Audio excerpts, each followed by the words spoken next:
As one who knows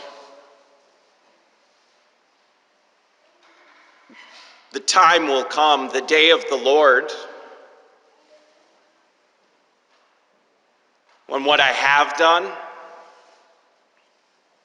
and most especially all that I have not done, will be judged. This is a sobering gospel. Especially to think a Catholic, a priest, one who has been entrusted so much, knowing how much is expected and demanded, what certainly causes my being startled, sobered, to pause, is thinking about all that perhaps I could be doing, but I'm not. That's considering those who will be judged. But I want to look here on the solemnity of the one who will judge. What are the 5 greatest marks of our King? Our Lord Jesus Christ, King of the universe. What could we say are his 5 greatest marks? Suppose someone asked you, tell me about your King. What would we say? This gospel scene, the scene of the final judgment, tells us a little bit about our King, who he is. We hear when the Son of Man, when the King of universe comes in glory, accompanied by all the angels, sitting upon this glorious throne, all the nations, all of us, from the very beginning to the very end, we will be assembled there. How they say, what a great and terrible day it will be. I love the title of this solemnity, our Lord Jesus Christ, King of the universe. All the glory as we culminate to this very final Sunday of the year. I love the white and the gold that just marks, this sanctuary. What a gift to have this day. And at the final judgment, I picture our Lord, the King, he is up there, like beyond reach.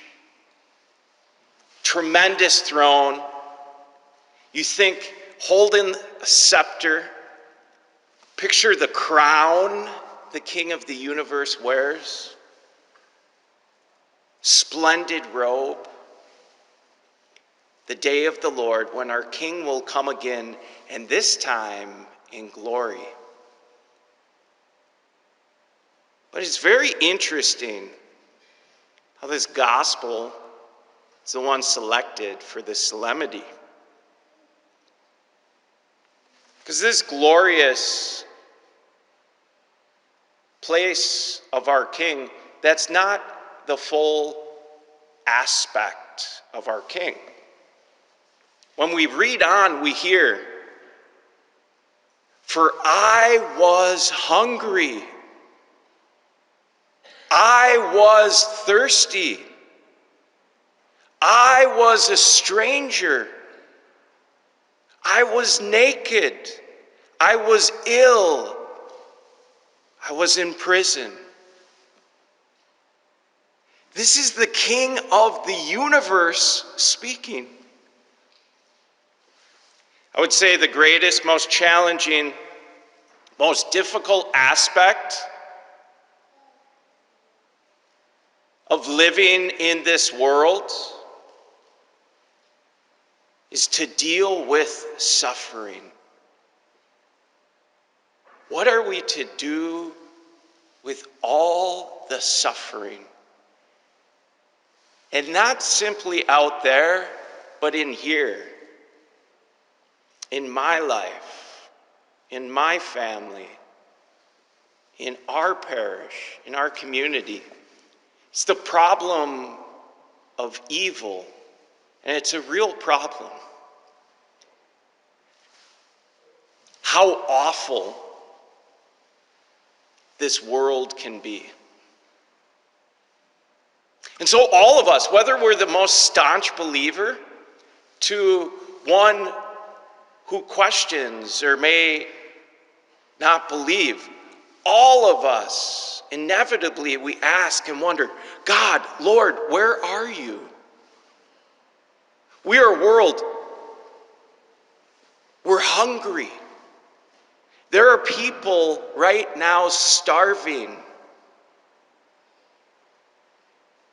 People in our world right now thirsting. Lord, do you have any idea? Couldn't you fix this? People who are alone, cold, no roof over their head. Lord, if you are king, do something. What really brings pain to my heart, especially during this pandemic, to realize there are people daily dying alone. How awful that is.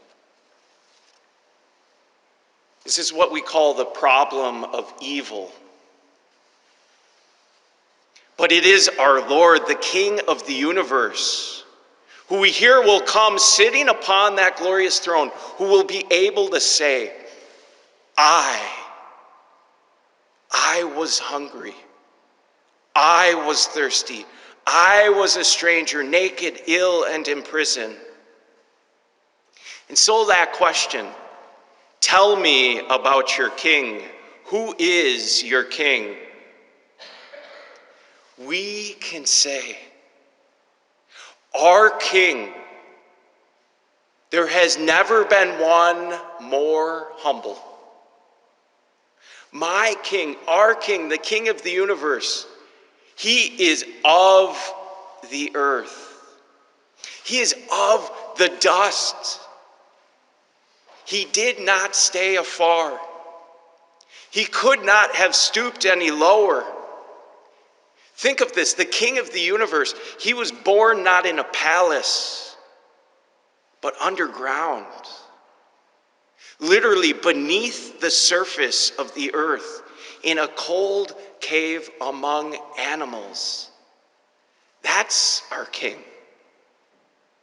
And then think, he went on into the desert. He allowed himself to go hungry, starved 40 days.